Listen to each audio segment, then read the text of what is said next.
But who turned out to vote for him? The people who turned out to vote for him were the people who heard America first. You can't have a limited republic and a world empire. You can't have a constitutional government and a Bill of Rights and have your government be the most powerful force on the planet attempting to dominate the entire old world. There's just completely contrary forms of governmental systems to have. And anyway. we can't maintain it anyway. And we can't. Even if it was a good idea, even if it was helping us, we've reached the limits of our resources. That's right. People are so afraid that China's going to take over the world if we can't.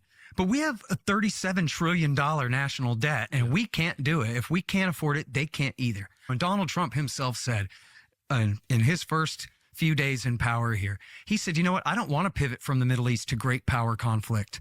I don't want to have conflict with anyone.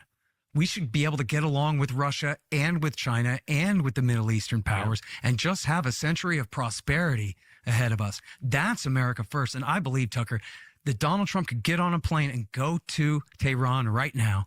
He could go from there to Moscow, to Beijing, and then Pyongyang, and he could come home and be Trump the Great and spend the rest of his term overseeing the retrenchment of American power and the building up of peace and prosperity here. But, you know, there are people who don't want that in Washington.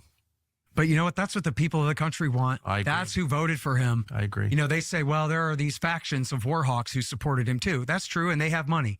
But who turned out to vote for him?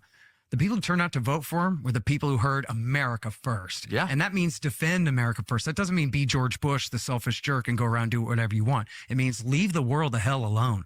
Take care of our problems.